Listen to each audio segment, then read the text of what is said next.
For the opportunity. It is a pleasure to meet all of you and be able to share this great learning experience together.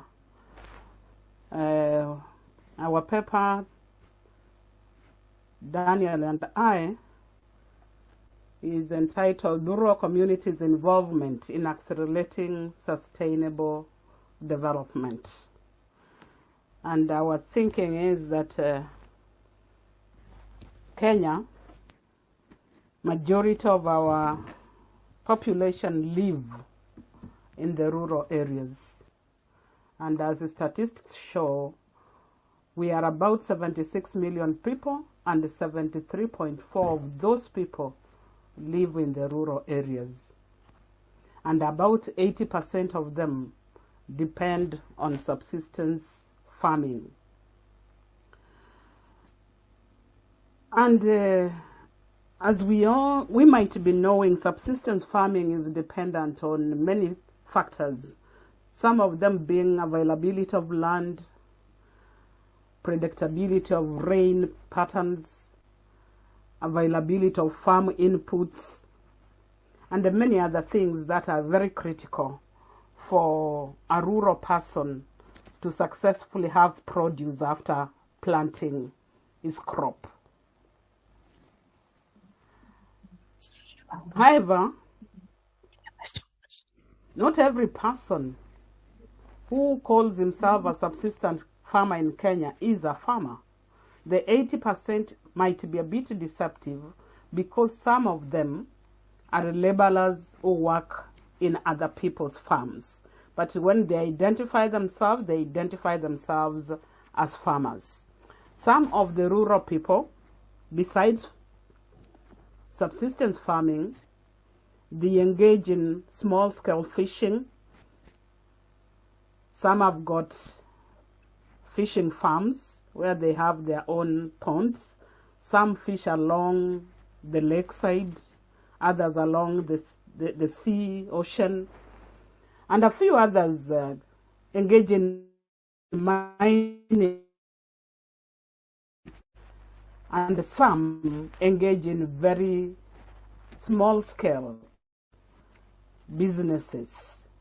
So the Kenyan rural population and what they do. One thing which we have to appreciate is that Kenya is diverse, and rural communities, from community to community, region to region, culture to culture, are different in what they do and how they do it. For example, if it means farming, some will be pastoralists, others will be farming crops. So it depends on where the people are and the various characteristics that influence what they do. It is worth noting that activities that rural people engage in are also influenced by the resources they have, the cultural orientation, the historical backgrounds that they have gone through, the political stability of that particular place, the economic status of the people to be able to have ability, financial ability to do whatever they are doing, besides the psychological and social compatibility of them doing what they are doing, other than something big which has come and it is threatening all of us, the climate change factors. So different people will be inclined to do different things because of that. This means getting rural people involved in accelerating sustainable development, which is contextualized and responsive. We must be able to think about them as unique people in different areas and in different contexts, in terms of the policies we formulate, in terms of the projects that are initiated. There is no general blanket way of approaching rural communities and engaging them to be able to participate in enhancing sustainable development. We have to tailor-make projects, policies, and even understand them as a people who are unique, in unique settings and doing unique things with unique approaches, so that we can be able to know how to approach them and bring them on board. It is assumed that if effectively empowered, the rural communities can easily be involved and integrated through transformational change into participating in sustainable development. So key here is the empowerment process that will work on the way they think about sustainable development, on kind of help them to ignite their passion to be part of the process and see the need why they must be involved. That empowerment is mandatory and we cannot understate it. Hence, involving them in sustainable development requires that together the people, the rural people and the development experts work together to realize agreed upon objectives based on their unique contexts, as opposed to development experts using universal standards that may not be compatible to these unique groups. And then because of incompatibility, sometimes they may not really work. So contextualization, community-specific approaches must be used to intervene and help the communities be able to get involved in development. As way of introduction, that is what I can say. I now ask my colleague Daniel to take it up from there.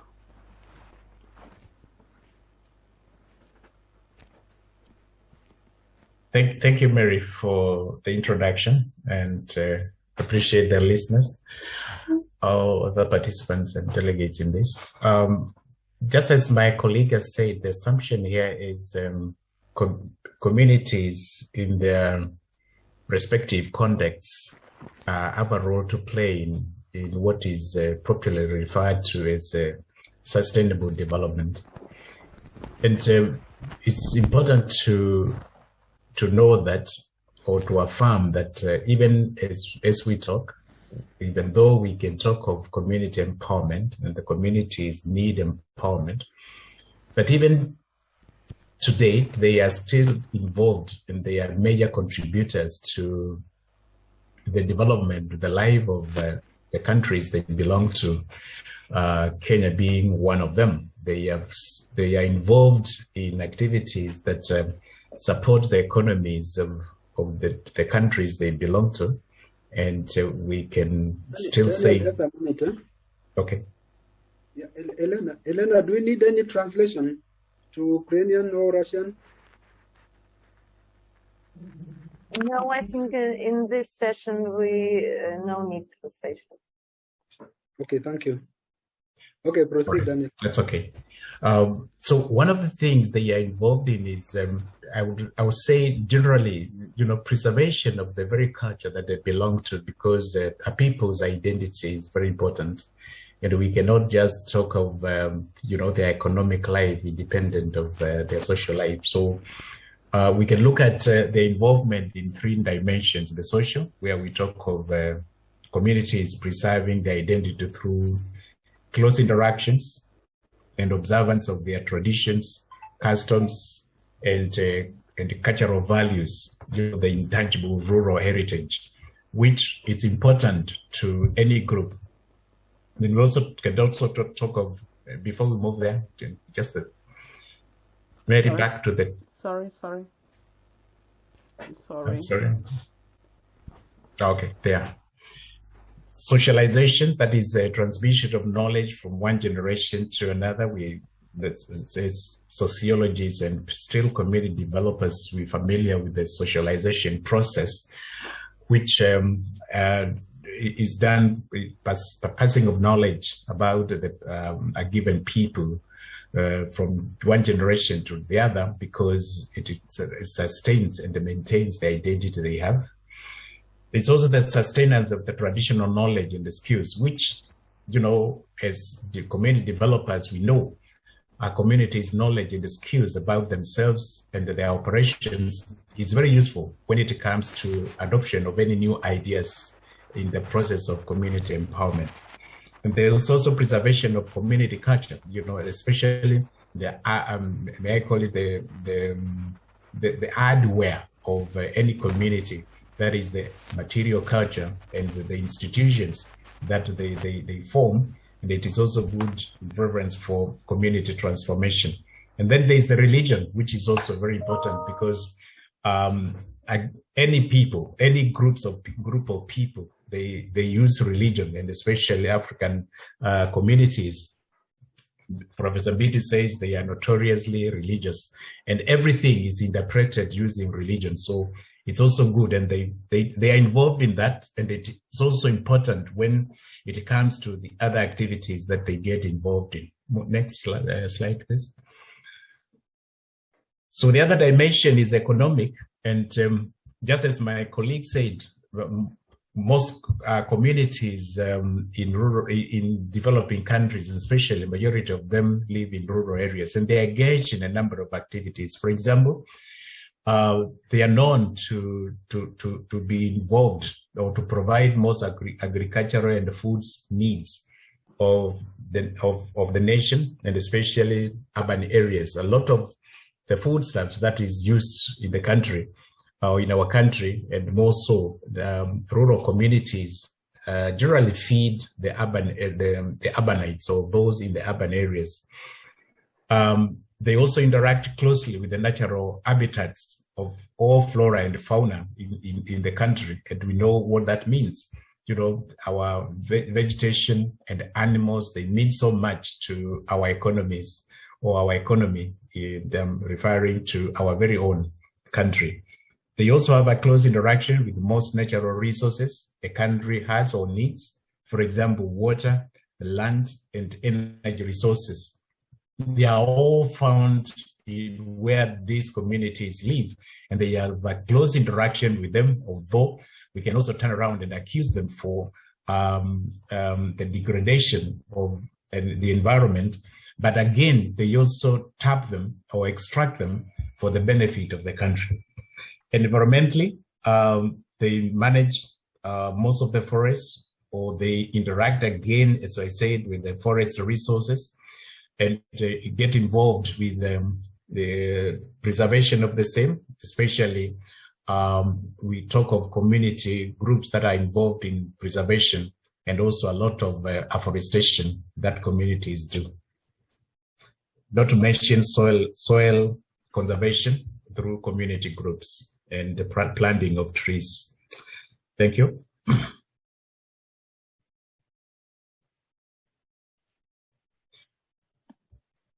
Okay, despite the importance in sustainable development, community involvement is not fully recognized. And we can, from literature, leaders do not value the capacity of communities in decision making. And that's why most times they are looked down upon, and the decisions are made without their involvement. The other problem is, because of exposure, they may not know a lot of their rights, and they don't enjoy the freedom of expression that they should have. There's also the aspect of stereotyping communities, that they are poor and not able to do anything for themselves. They depend on their leaders, they depend on the church, NGOs. However, they still have a role to play, if given an opportunity. But the fact of the matter is that their role is downplayed because of the assumptions that are made. In a study in California, noted that the inconsistent involvement of communities in a serious matter like involvement in environmental issues. And in a study in Cambodia, confirmed low involvement of communities in forums addressing environmental issues. But even though this is the case, United Nations Conference on SDGs, or Sustainable Development Goals, in 2019, in its deliberations, called for multiple actors' approach in addressing climate change and the development. And I can quote Guterres remarking that development is only fair if it is inclusive, that we can't leave anyone behind. And I think communities are part of the stakeholders who cannot be left behind when it comes to sustainable development. Thank you. So then wind up in like 3 years. All right. Even when we are not supposed to leave anyone behind, the challenges which are listed on this slide have really held the rural communities behind. They have multidimensional poverty, starting from the poverty of the mind, poverty of resources, social poverty, economic poverty, and all that. And they are held by their cultural practices and values that make them think that the traditional way of doing things without interacting it with the modern technology and innovation is the way to go. And that keeps them not being able to do much. Poor infrastructural development, basically things like roads, for example, is an hindrance. Lack of schools which are well equipped with the quality education is an issue. Effects of climate change, we can't overemphasize it, especially in Kenya. And right now in some parts of Kenya which have been hit for the last 4 years without any rain. And when it comes, sometimes it comes with flash floods that can wipe people as well as properties. The burden of disease like the HIV and the COVID-19 pandemic stand on the way of these people really growing and developing to where they want to be. Technology issues are also quite a challenge. Some parts of Kenya, as we know, may not even be having connectivity. And some of the things, information is easily available in the internet that anybody can use to improve themselves. But these people are lacking in that because of challenges of technology. Dependence syndrome, which has been an issue with most of our rural people who sit back and wait things to be done by the experts, by the development agents. And as such, they don't come out of their problem because they depend on external support all the time without looking for sustainable ways to manage their own issues. Poor exposure has been said by my colleague. Lack of access to things like credit they can use to improve their agriculture is an issue. And the lack of support from the government in key areas like education, health, and agricultural input. Though our government tries, they are still wanting. And in conclusion, efforts involving rural communities, though have been put in place, not much has been done to make it very successful. They are involved, but at the periphery, very passively involved, that they cannot engage to learn, to be empowered, and to be able to run their business independent of the external player. And as such, we are saying that for these rural communities to really participate and be at the center of it all, we need to address their concerns. What really matters to them? Sometimes the way we look at things as development experts is very different from what they see. And that must bring them at the center to be involved, to tell us what is the problem. Create a conducive environment where meaningfully they can engage, they can be motivated to be part of the process. Promote honest collaboration and partnership. And the honest is the word there, where the people are owning it and they know that we are partners, not just the recipients of help. Development experts must learn from the local people and integrate their new information, knowledge, and technology with what the people are already comfortable with. Involve rural people, let them be at the fore, let them change, because they are the ones actually who are supposed to change, not the experts. And finally, with adequate empowerment and necessary facilitation, rural communities can ignite their potential and accelerate sustainable development. So, basically what we are saying, it has to be a deliberate effort, not business as usual. We must learn to understand who these people are and what they can do and engage them. Number two, development experts and any other like-minded players must come out with contextualized, community-specific ways of addressing rural people's issues and problems. Come up recommendation. We need to come up with ways of integrating intangible empowerment of the people with tangible. Intangible means our minds must be open to tangible development. Create conducive environments, and the government and other institutions should finance these people, especially in areas of farming, and even give insurance of their animals when they die. At least they should be able to be compensated. We are finishing with a disclaimer. Rural people are an untapped treasure, especially in Kenya, and I believe in some parts of the world. We need to fully and meaningfully engage them at the policy level and at practice levels, so that they can be able to put their 80% input into the 20% of those who are not rural people. Thank you. That is the end of our presentation. Thank you, Mary and Daniel, for your presentation and for speaking the case for inclusion of rural people in making a contribution to sustainable development. Of course, there is still the continuous question of, are they not really involved? And who defines the agenda and who determines whether they are involved or they are not?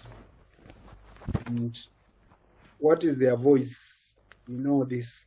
But we'll come to that discussion. I suggest we go to the next presentation. And we had Elaine Reuters, and then we'll come to David. Yes. Went up the...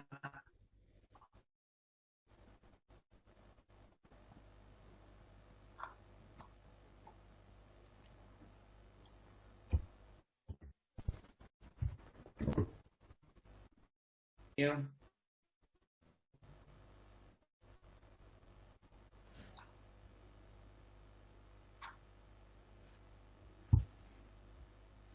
Okay, put it on presentation. All right, how are we on there? Can you see? Okay, great. Okay. All right, well, I'm Ellen, and I want to give you just a little bit of a background. I have spent 25 years now essentially raising money for foreign projects, looking at global development initiatives, humanitarian aid issues.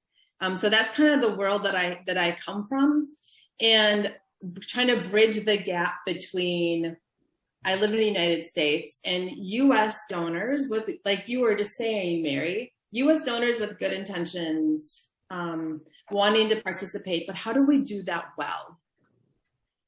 And well means from impoverished to empowered. That's the, and looking at, so that's the world that I come from. And so what's the goal? The goal is, for, like, I'm right now for a literacy program to Rewrite Life, it's to break cycles of poverty through a literacy first approach. That's kind of what I'm going to be talking about today, is if you're looking at impoverished to empowered, literacy being a bridge between those two, and the vision being that every person worldwide has the education to break free from extreme poverty. One of the things that just kind of a statistic is 773 million adults around the world are illiterate. And without the ability to read and write and count, employment is scarce. Financial exploitation is rampant, and millions of families go hungry. These individuals lack access to education, food, and a way out.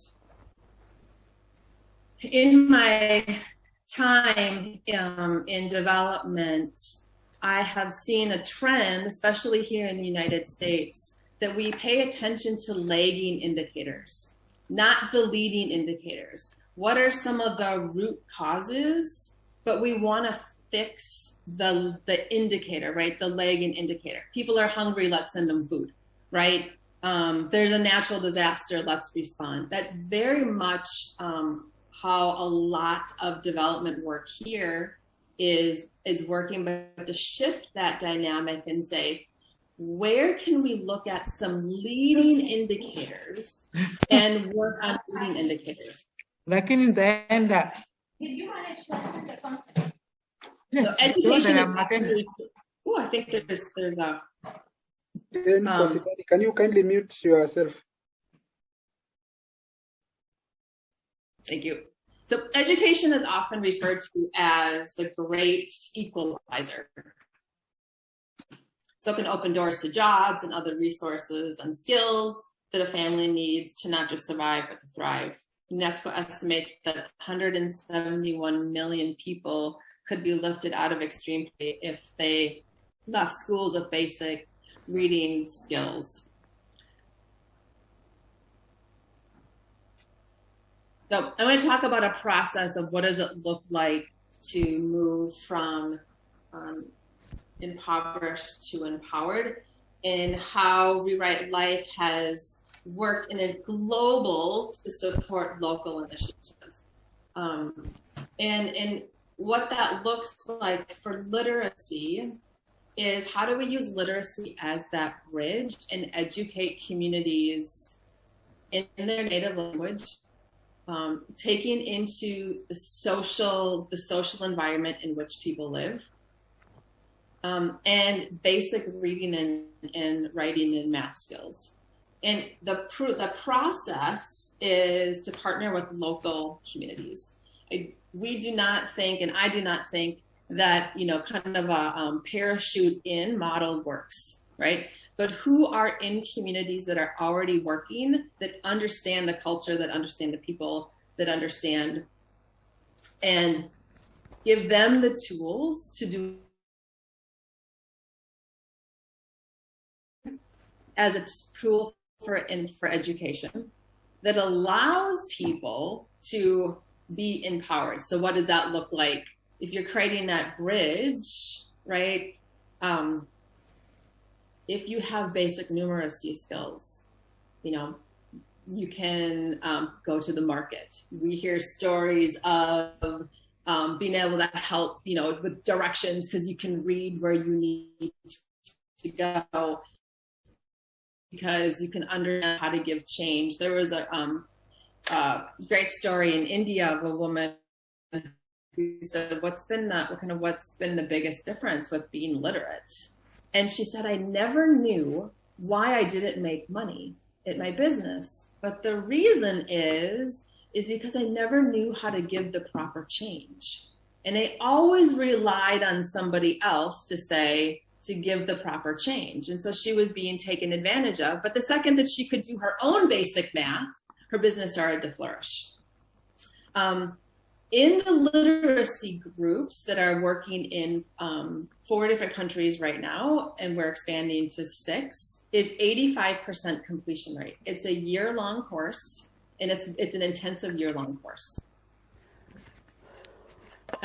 So we just want to talk about what that looks like. So when you talk about kind of that bridge and using literacy, it has to start with partnership, right? It has to be on the ground partners who have local knowledge, who can train teachers, and connections to sustain programs of impact, right? Is different. because we're providing a curriculum that as they learn to read, they're also learning about health, economic development, and social awareness, right? What are your rights? And using literacy, using the curriculum of literacy to also teach about rights, and being focused on what is happening in the local community. Looking then to move to empowerment, that while gaining the ability to read, students are trained and mentored to build the sustainable impact. So this is Rose, and Rose fled the war in South Sudan and came, so Uganda had, BDBD is the second largest refugee camp in our world. Uganda took in about 1 million South Sudanese refugees. And Rose came from South Sudan after her husband was murdered in the war. She came with her 4 children, and along the way found 2 orphan children and took them as her own.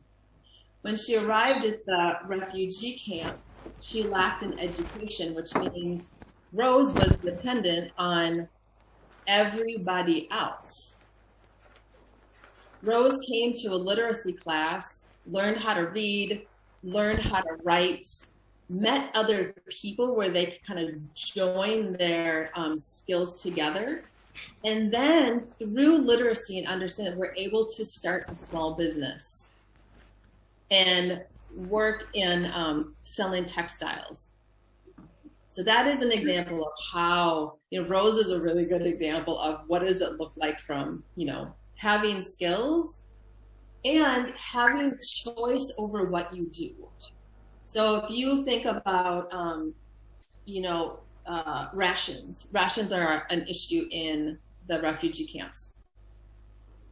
There's just no choice. When you have your own economic ability, there's choice, and choice is empowerment. Here's an example of a literacy class of graduates who graduate from a literacy class. This is in the refugee camp in BDBD. But I want to talk about what students are able to do with the literacy. So, excuse me?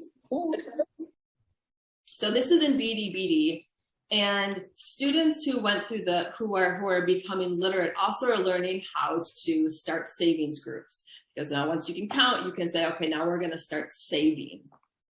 Saving groups are then able to say, you know what, let's invest in our, we're not dependent on so that is an example of what happens when students graduate and they walk the literacy bridge to empowerment. And I want to talk about how this can play out in other parts of the world. So right now, we're looking at working in Sudan and bringing this project to Bangladesh. In a place like Bangladesh, child trafficking, it's one of the highest child trafficking places in the world. There's an estimate that 300,000 Bangladeshi children and women between the ages of 12 to 30 are trafficked to India alone last year, right? So much of the trafficking is exploiting those who do not have an education, that need money, that are not empowered. And by bringing literacy and education, as you're teaching literacy skills, you can teach about what is happening with trafficking in the community. What do you look for? How do you red flag it? How is child marriage tied to trafficking? So those issues can be addressed through a literacy course. Another kind of global issue that we have is with the war in South Sudan. The refugees want to go back home. That is a goal, that people want to go back home.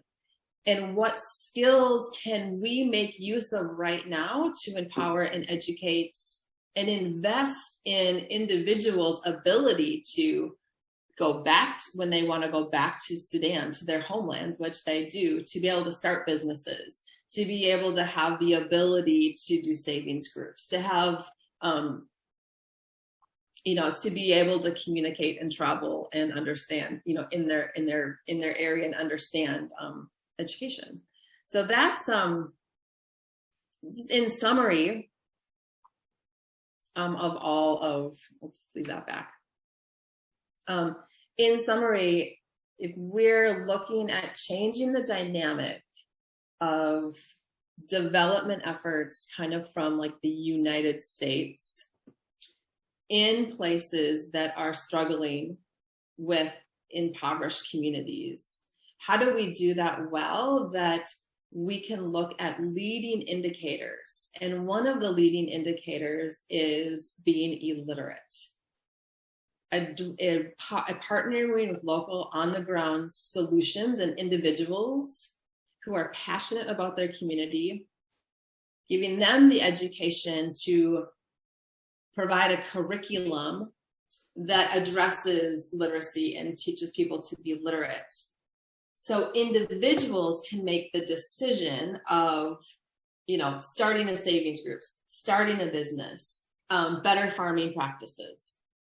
So in summary, that's why I'm promoting and saying that one of the bridges from being impoverished to empowered is literacy. Any questions? And thank you for listening. Thank you, Ellen, and for your presentation. We'll ask that again, the questions be put on the chat, and then we can come back and go through all the questions and any other areas of discussion. Thank you very much for a wonderful presentation. And let's now have David.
David, you have the floor.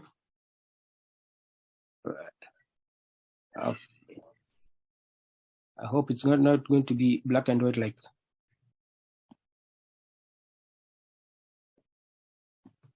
Let's see how it works out. Yes.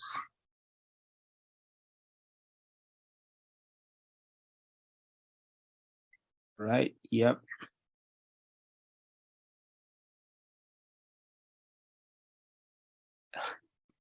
I don't know why it's turning to black and white. No, that's fine. At least we can read. Oh, but you can't see me, yeah? We can see you. Okay. So my name is of the kind of light you have. You have light behind you rather than in front of you. That's the issue. But I think in the interest of time, let's just proceed, and those other issues you can deal with them later. All right. So my name is David Mbugwa. I'm a continuing student at Daystar University, pursuing Masters in Monitoring and Evaluation. And also I work as a program manager in an organization by the name Seeds for Hope Kenya. So what I was looking at is inclusion of community-based organizations in realizing the Sustainable Development Goals.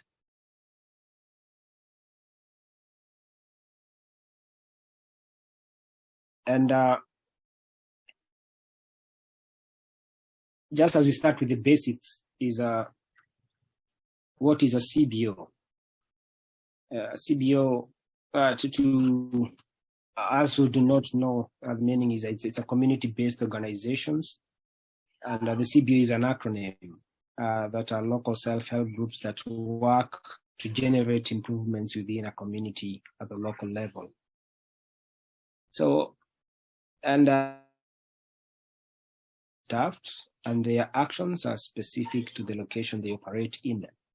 And the reason why I chose the CBOs is because looking at Kenya is we have a setting where of organized groups, and as the UN. So as we continue to look at a CBO, they concentrate in areas like HIV and AIDS prevention and awareness, income generating activities, community cleanups, and garbage collection, just to mention among others. And a CBO always comprises of 15 to 20 members and are governed by a small committee, usually not exceeding 7 elected officials. And an example of a CBO, there's one that I've been working with. I began as a volunteer, and it goes by the name Reality Tested Youth Program, and it's located in Nairobi, Kenya. It's in the eastern part of Nairobi, in an area called Huruma in Kiamaiko. It promotes alliance building and networking amongst CBOs in order to scale impact. So as we all know, most of us know the SDGs. It's an acronym for Sustainable Development Goals, also known as the Global Goals. These were brought together by the United Nations in 2015, and the purpose was to call to action to end poverty. And the plan is by 2030, all people should be enjoying peace and prosperity. But looking at Kenya, we've had a long time whereby we have drawbacks, and the way participation has been taking place has been slowing the SDGs.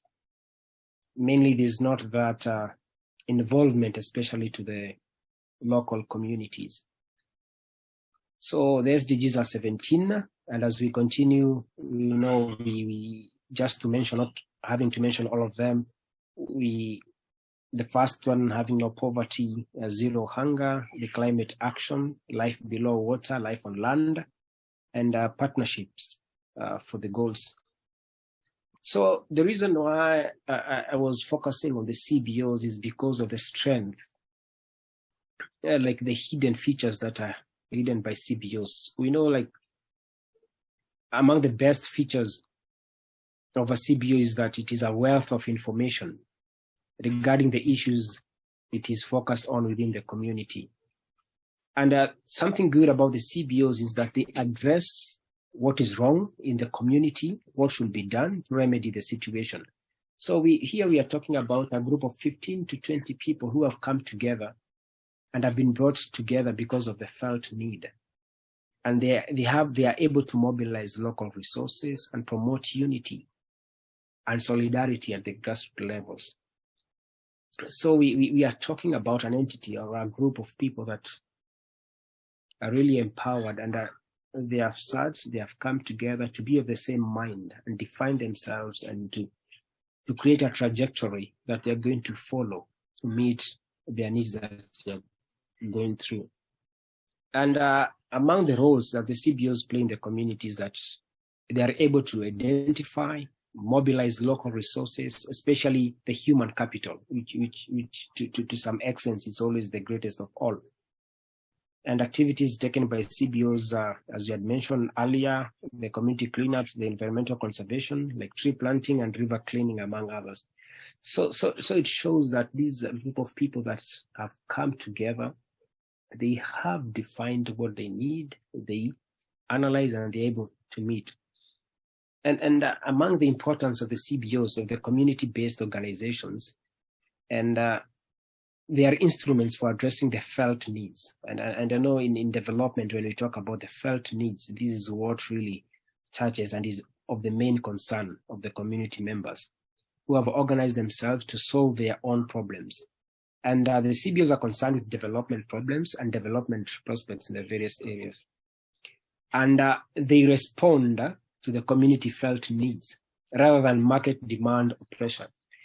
And when the CBOs, when they come together, they're able to create conditions which broaden the base of self-governance and diffusion of power through a wider circle of the population. But as we talk about the strengths and all these things about the CBOs, the community-based organizations, there are challenges that are faced by them that happen to be like a drawback or a limit to help them reach their targets. And the other, some of the things about poor financing. The states that poor performance of government in meeting socioeconomic quests of citizens, we find that CBOs really struggle to meet the finances. It happens, it limits their performance. And the other thing is about power dynamics. In this case, when we talk about the grant makers, and when I say grant makers, this entails the government and all the non-governmental organizations, all the authorities, they really exert more powers to the CBOs. And when they come in, they really tend to create an influence that it becomes so easy for the grant makers to push their agenda rather than working together with the CBOs. And something else is that the grant makers do not look beyond the financial support. And something that is very important when working with the community-based organizations is that people need to build trust, because there's always the after relationship that you need to continue, and have right agendas. That it's not only about financing or giving the finances, but creating the trust and the long-term friendship. And the other thing is that the grant makers do not look beyond financial support. They just view like the financial support as the most important need. And again, as I've said about the trust. And lack in building a knowledge base, grant makers failure most of the time when the grant makers in mapping the various actors involved in community development systems and connecting CBOs with various actors. We know we have those who are concerned. And just to mention again is that the lack of government and the grant makers working together to ease the burden. You see, there is not that continuous collaboration, more to highlight the insights of the CBOs. And to end this is that there's a strictness on the way grant makers give. Usually funding CBOs are very short term. It's not something that is considered as long term.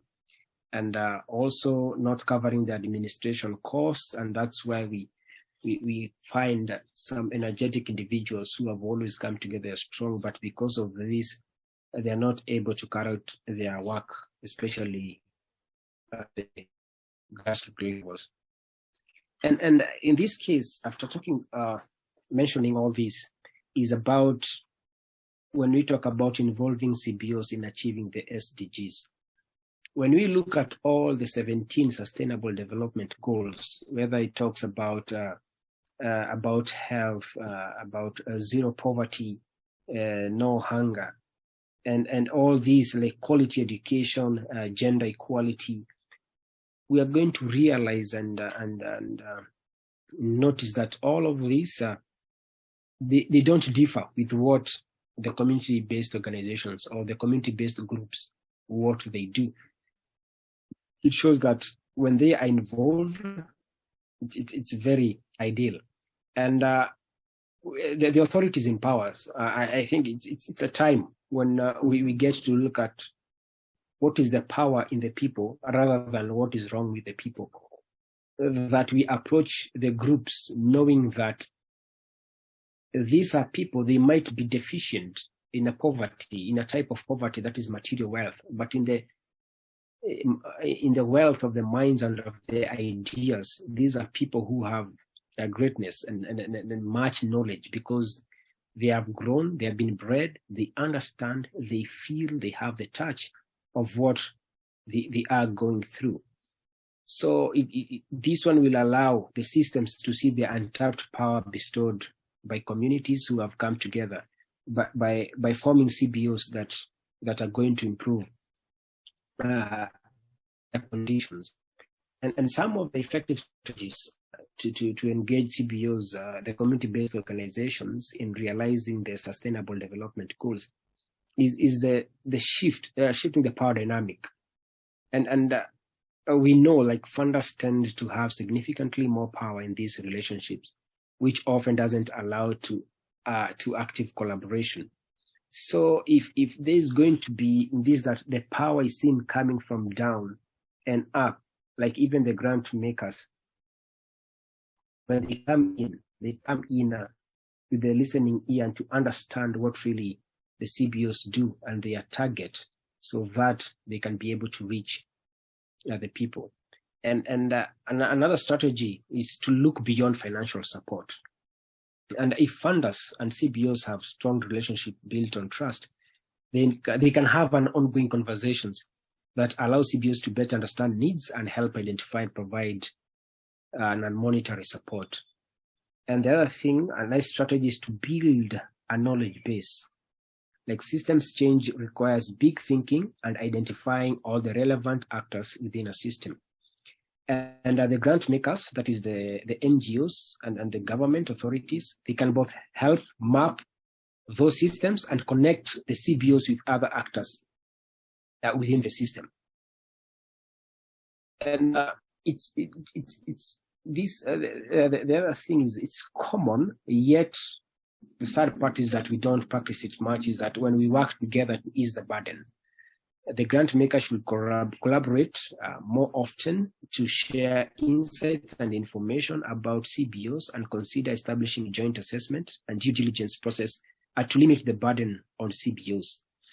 Because in this case, working together to ease burden is that we are not the common way of coming in and bringing our ideas, but coming and reasoning together, so that we can have identified goals and understand what the CBOs do, that we are able to meet and to leverage upon the SDGs. And the other thing that is very important, a strategy that is changing the way they give. And most critically, NGOs and governments have to change the way they give money or funds. And if the goal is systemic change, very short-term grant cycles are not the way to achieve big goals. And they should look to provide unrestricted funding or allow a significant portion of funding to go to overhead cost. They should also extend grant periods and consider accepting strategic or business plans instead of specific templates. And the distribution of money in a way that allows the community-based organizations to work strategically and not chase specific grant maker demands. So we to allow self-autonomy for the CBOs. And something else for all of us, maybe just to think about. I know we are not going to have a group discussion here. Is to first think: do you have similar groups or organizations in your communities, discussing some of the things that they do, and what are some of the effective strategies you think can be put by grant makers, that is the government and NGOs, to realize the SDGs. And a conclusion of this and of what I was able to see and to present is that community-based organizations are a critical vehicle through which grant the effective realization of the SDGs in a sustainable manner. And the other things that what we need to do is to have the political and social will, especially among grant makers, to make this a reality. Thank you so much. Again, my name is David Mbugua, an enthusiast in the area of development. I have to go back so that you can see me. I'm in X-ray mode. I don't know why, but I'm sorry. Thank you. We've heard you. Sorry about the technical challenges. I suppose you'll be able to deal with them somehow, so that next time then you appear yourself. But it's also a development challenge, so you just pick it up in your stride. Yes. Thank you very much for the presentation. And colleagues, those are 3 presentations, 2 of them very related. Actually, it's one and the same: inclusion of rural communities. And if you remove rural communities, you can have inclusion of CBOs in realizing SDGs. And then the other bit about literacy by Ellen Reuters, so that through literacy, then you can get individuals and communities on the road to empowerment. We have 26 or so minutes for discussion. We have some questions on the chat. Maybe the group of Mary and Daniel, you might want to start by responding to those ones. And then I would also ask now our colleagues, unmute yourself and make your comment, raise your question.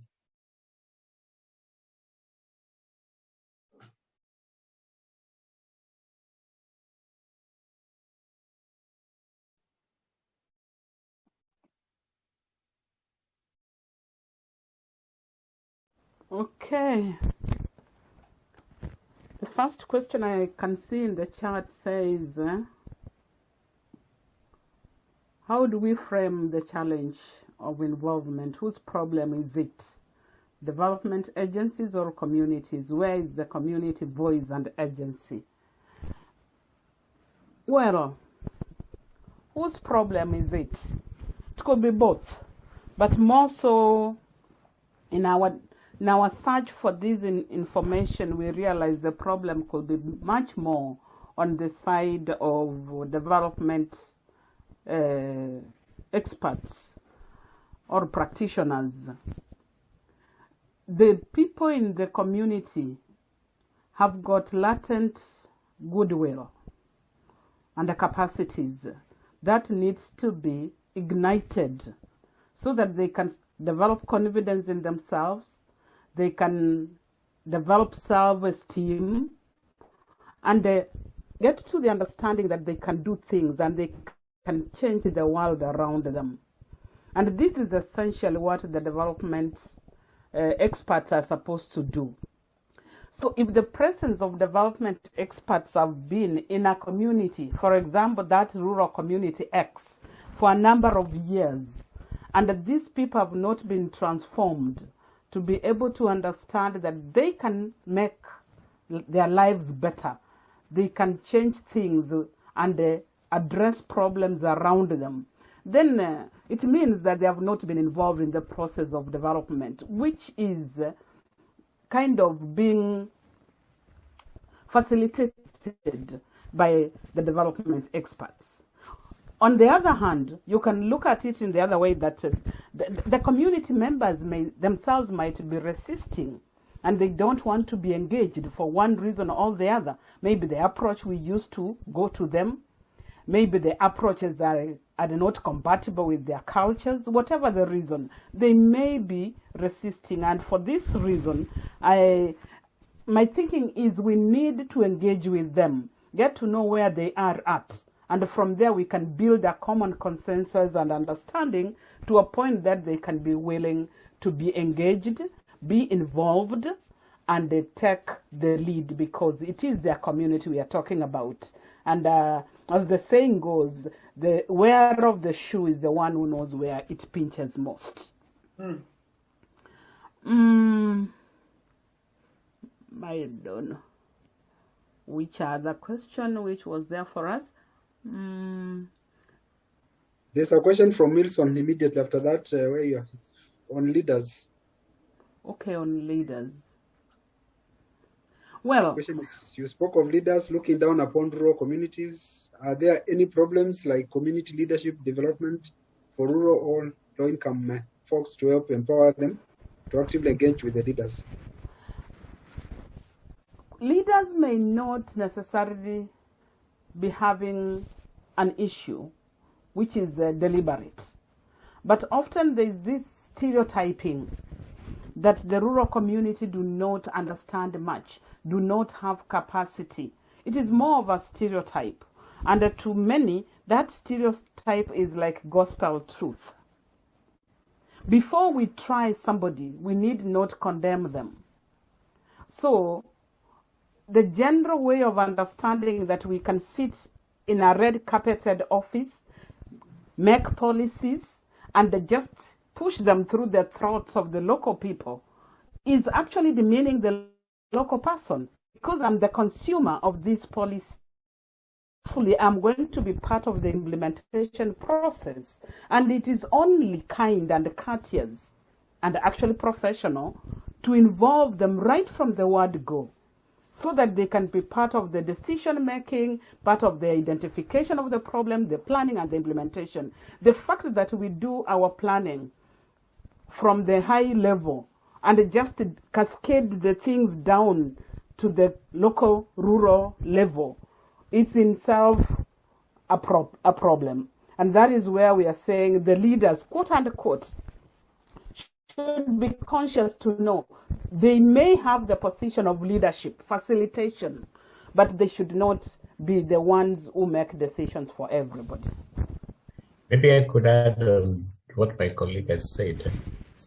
It could be, it may not necessarily be that I would use the word looking down upon or downplaying. Let me use that word, downplaying the role of our communities, and especially those that are less endowed with the resources. But from a different perspective, again, if we look at the whole picture, I want to look at it as a question of relationship in society. Those that are advantaged and have power, whichever basis of power that is, whether it is education, you and I, and others, and who have different form of power, and then the poor who may not have resources or may not have the kind of power that part of the society has. Then the question is, what kind of relationship does exist between those two parties? And as my colleague has also rightly put it, is that those who have power and they happen to be leaders, then they make decisions because they are well placed to do so. And if I quoted Bryant Myers in Working with the Poor, he would also look at the poor and say, by the way, there are people like you and I who have names, and they have blood, they have feelings and all that. So I think the starting point is that of appreciation and knowing that we are actually one, and we belong to a society. It's only that we happen to be, some of us may be privileged in some way. And so if we do not think of the other person also as human as we are, then we're not going to value what they are and what they have, who they are and what we can do also to uplift them. So I think the basic question here is then, how do we then relate with the other? That would be the big question. If we could address that, because even in our day-to-day life, even when we are sitting at the same table and we feel we're equal, but I will still feel, if I want to look down on my colleague seated next to me, just because he can't pronounce or she can't pronounce this, then I feel, well, in some way, he or she is not at my level. And I think part of it is also a human problem in the way we relate with each other. And yes, and now when it comes to community development, we then need to think of how do we then engage and these others. I don't know whether it is Linthcomb who talks of even as empowering, as community developers, empowering the rich. But how do we empower them? Not to have more power, but to understand how they downplay or look down upon the poor communities. They need that knowledge because they don't know. Thank you. Okay, thank you. Any other question to Mary and Daniel or comment?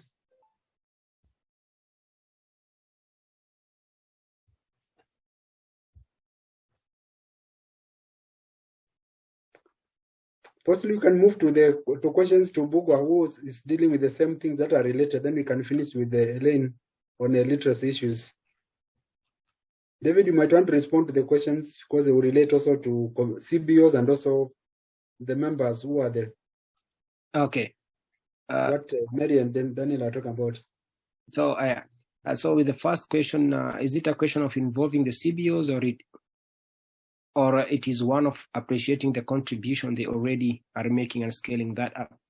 So, first, I'll say it cuts across in both.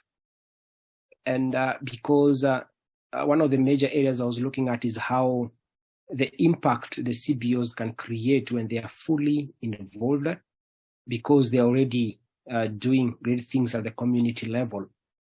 It's only that they're limited when it comes to enough supply of resources and also those that need extensive knowledge. The other one was the SDG by Julia. Was asking the SDG goal 1 is to end poverty by 2030. It could, okay. When we read that, it's a big ask to expect CBOs working with poor people, because when we talk about poverty, we are talking about the people who are being involved and they are affected. The task could be big, but when we change our way of approach, whereby doing big things through smaller, because we are talking about CBOs also in areas affected by poverty.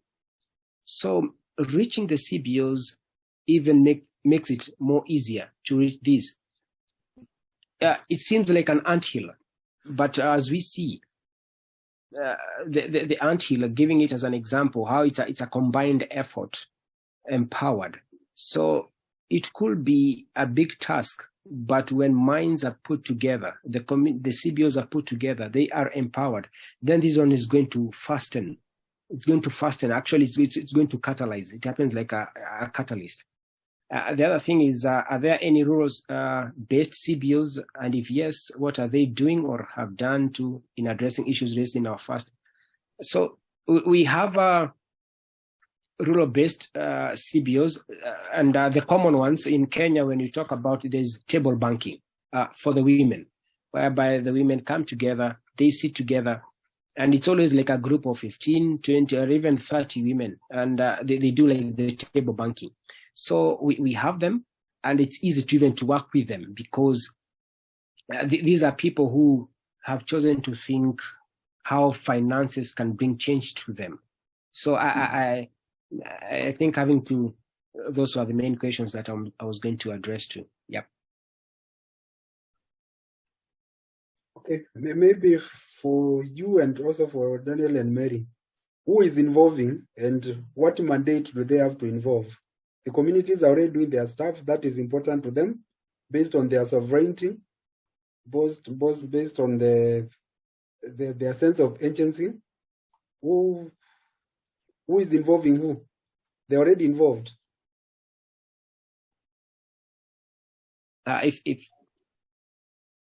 If I go first, is that the government happens to be the first mandate. It has been mandated by its citizens. And just going back, we look at how the structure of a country where there is the government, let's say, for example, in Kenya, there is the government that addresses to the people.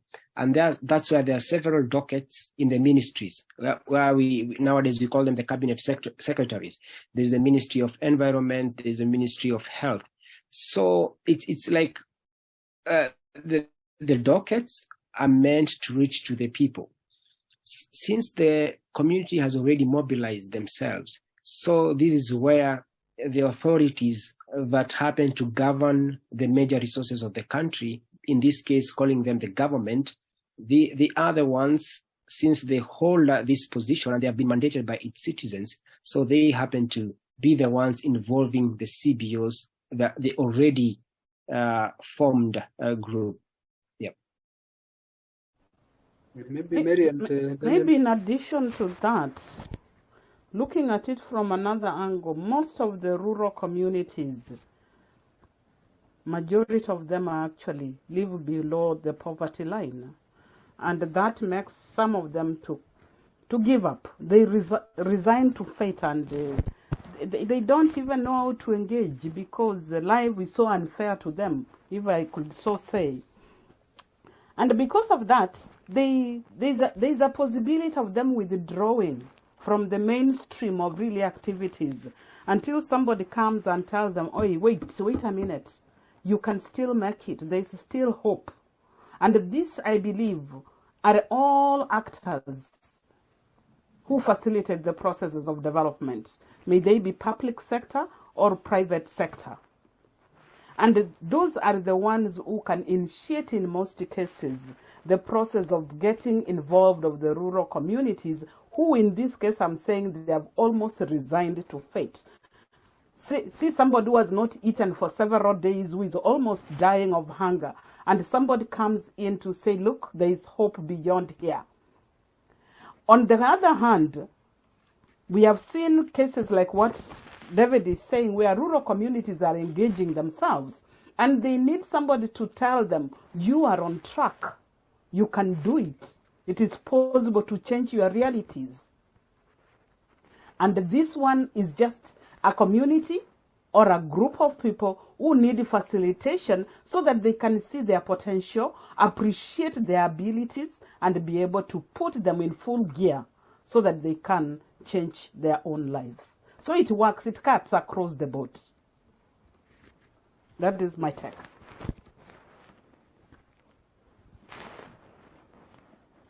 I'm muted.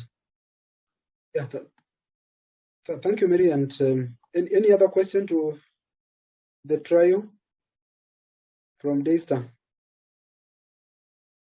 Mary, Daniel, and David. Maybe a comment. The whole issue of sustainability. Yes, Mary. Just a very quick comment. Communities are involved. We can't dispute that, especially with the development practitioners at the community level. But what we was trying is the level of involvement, the level of participation. There are several myriad of participation levels. Often communities will be involved at very basic level, where they're just to be asked for information and they give information, or they'll just participate by a show of hands that we are together in this after the experts have told them whatever they have been told. But that meaningful, deliberate dialogue that leads to concrete decision-making, implementation of whatever they have agreed, identification of the resources that are within and without the community, is hardly something the community. If they were engaged in that, this is the assumption we have. If they have been engaged fully, then they could have learned to walk the rope. You can't be empowered over the years and you remain the same. So it is like the involvement is so at the periphery, if I may call it so. And we keep on talking that we have engaged them, we have involved them. But in essence, it is just on the service level, and it has not impacted on their mental attitudes and their behaviors, which influence what they do on a day-to-day basis. Hence, we need to engage them more and be able to deal with mindset change, and at the same time, give them empowerment, equipment of knowledge and skills which are integrated with the modern technology and knowledge obtained out of science and what the people know right at the beginning. That integration, married together in a harmonious way, people working as partners, there will be better involvement. Okay, thank you. And I suppose that one also addresses now the question that has been placed by Julia. Thinking how do we support the most underserved people on the planet who want to go from impoverished to empowered? And I think this is a question that also cuts across to what Elaine is also presenting. A quick comment from either David or Daniel, and then we go to Ellen. You might want to start by responding to this one, because I suppose that's the trajectory you are trying to get to the presentation. David, in one sentence. Involvement. I will say involvement. Actually, it's a word that is really neat. Involvement, and it be bottom up, because there's power among the people, and when they're given those, they understand themselves better than who is coming in. Okay, thank you. Elaine, you might run out to jump in at this point. Yeah, my experience in kind of like, again, like living and trying to provide some bridge funding to community-based organizations. Like the project like Rewrite Life is providing tools, right? So individuals have they have the ability to do with an education what they choose, right? So if you look at like in Ethiopia, the students go through a year-long literacy class, and then the Ethiopian government will give them the primary one exam, so what that looks like is now there's access to trade schools, right?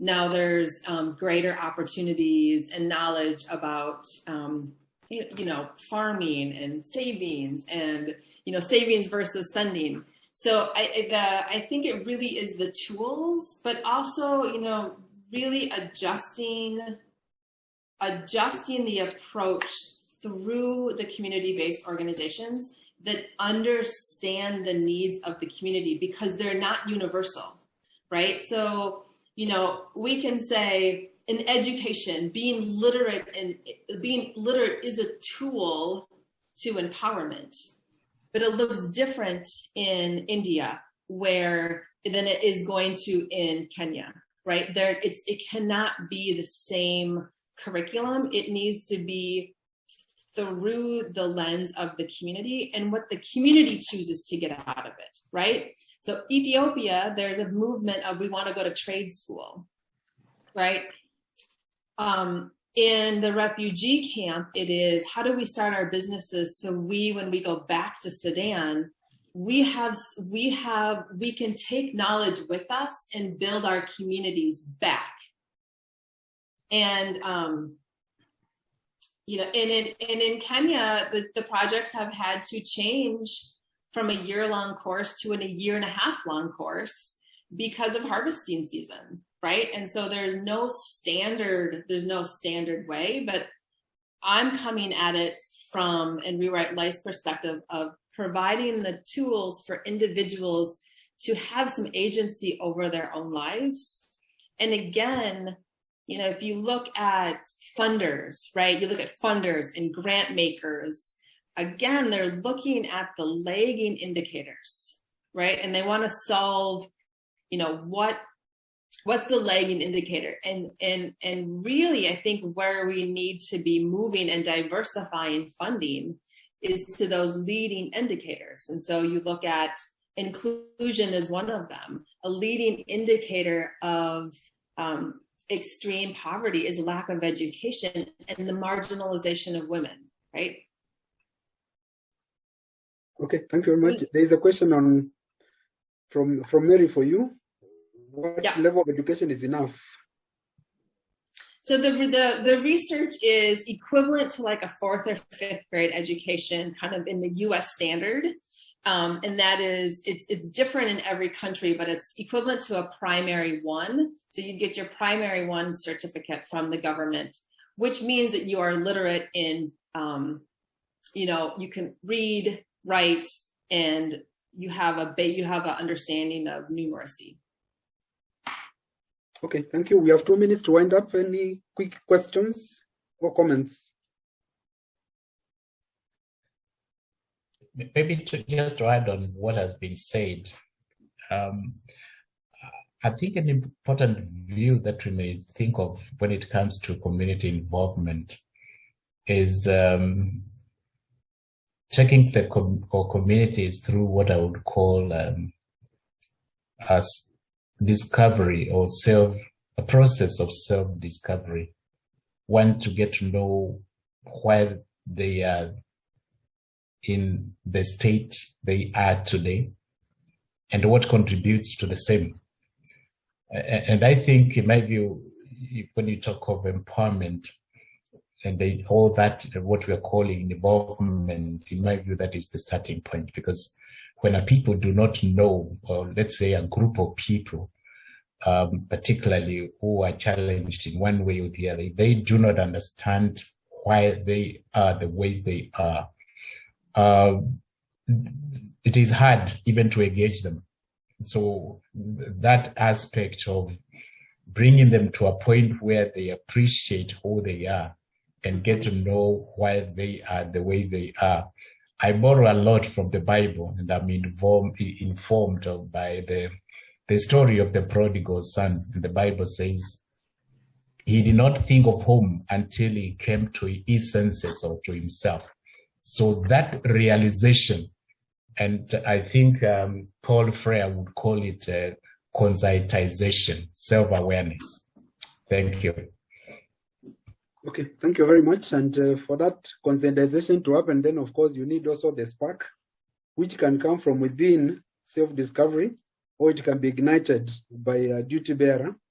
And I think we can bring our discussion to a close. It's what time is this? 15:30. In Kenya is 18:30 in the evening. So thank you very much for wonderful presentations and all the participation and the discussion that has gone through. I think we are coming out the better. Of course, there is still a lot more that we can learn. And thank you.